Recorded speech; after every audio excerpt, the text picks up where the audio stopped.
আপোনালোক সকলোকে মোৰ এটা নতুন ভিডিঅ'ৰ মাজলৈ স্বাগতম জনাইছোঁ আৰু আজি আপোনালোকক পৰিচয় কৰাই দিব খুজিছোঁ অবিক গোহাঁইক। অবিক গোহাঁইকনো কিয় আপোনালোকৰ সৈতে পৰিচয় কৰাই দিব খুজিছোঁ সেয়া আপোনালোকে ভিডিঅ'টি চালেই গম পাব। Karate national school গেমছে Abik গোহাঁইক select কৰিছে। অল ইণ্ডিয়া লেভেলত সি এতিয়া খেলিবলৈ যাব, পঞ্জাৱলৈ যাব। গতিকে আপোনালোকৰ পৰা আশীৰ্বাদ বিচাৰিছে অবিক গোহাঁইয়ে। তাৰ মুখেৰে শুনোচোন আহক কি কয়। আপোনালোকৰ আশীৰ্বাদ বিচাৰিব, আপোনালোকে আশীৰ্বাদ কৰিব। ষ্টেট লেভেলত খেলিবলৈ গৈছিলে অবিকে, কাৰ্বি আংলঙত খেলি গ'ল্ড মেডেল লাভ কৰিছিলে। তাৰপিছতেই all India team national school games karate টীমে তেওঁক চিলেক্ট কৰিছে। এতিয়া পঞ্জাৱলৈ যাব। কৈছোঁৱেই আপোনালোকক পূৰ্বতে, পুনৰ কৈছোঁ আপোনালোকে অবিকক আশীৰ্বাদ কৰিব। আহক অবিকৰ সৈতে পৰিচয় হওঁ। নমস্কাৰ, মোৰ নাম অবিক গোহাঁই। মই মদাৰখাট মডেল হাই ছেকেণ্ডেৰী স্কুলৰ 7ম শ্ৰেণীৰ ছাত্ৰ। মোৰ ঘৰ ডিব্ৰুগড় ঘোঁৰামৰা আৰু মই এতিয়া নেশ্যনেল কাৰাটে স্কুল গেমৰ কাৰণে নিৰ্বাচিত হৈছোঁ। তো সকলোৱে মোক আশীৰ্বাদ কৰিব। এতিয়া মই বৰ্তমান পাঞ্জাৱত খেলিব যাবলৈ ওলাইছোঁ। তো এতিয়া খেলৰ প্ৰতিটো মুহূৰ্ততে মোক সহায় কৰা চেঞ্চাই বাবুল দত্ত ছাৰ আৰু চেম্পাই ৰাহুল দত্ত ছাৰ মোক বহুত সহায় কৰে। আৰু যদি কিবা ভুল ভ্ৰান্তি হয় মোক একদম ভালকৈ বুজাই দিয়ে আৰু সেইকাৰণে মই এই পৰ্যায়টো পাবলৈ সক্ষম হৈছোঁ।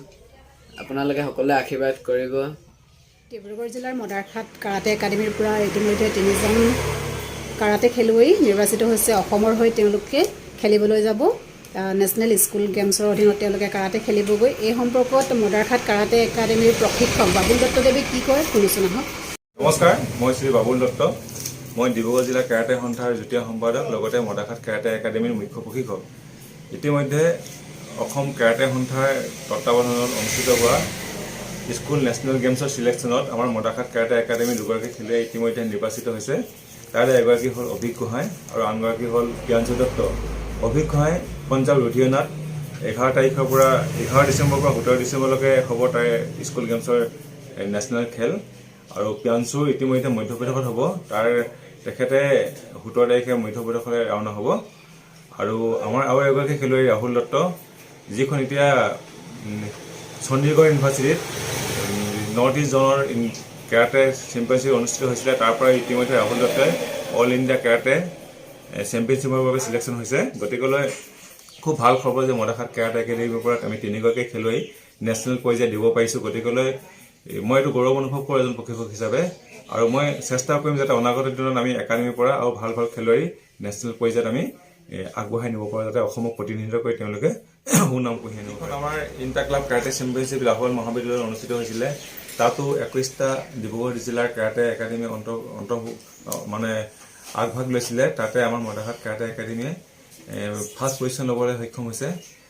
21টা গ'ল্ড মেডেল, 17টা চিলভাৰ মেডেল আৰু 16টা ব্ৰঞ্জ মেডেলেৰে আমাৰ মদাৰখাট কেৰাটে একাডেমীয়ে জিলাখনৰ ভিতৰতে শ্ৰেষ্ঠ দল হিচাপে যোগ্যতা অৰ্জন কৰিছে। আমাৰ অসম চৰকাৰে গোটেই দায়িত্বখিনি লৈছে মোৰ এই খেলৰ কাৰণে আৰু কেইটামান সামগ্ৰী মোৰ কাৰণে পঠিয়াইছে খেলৰ বাবে।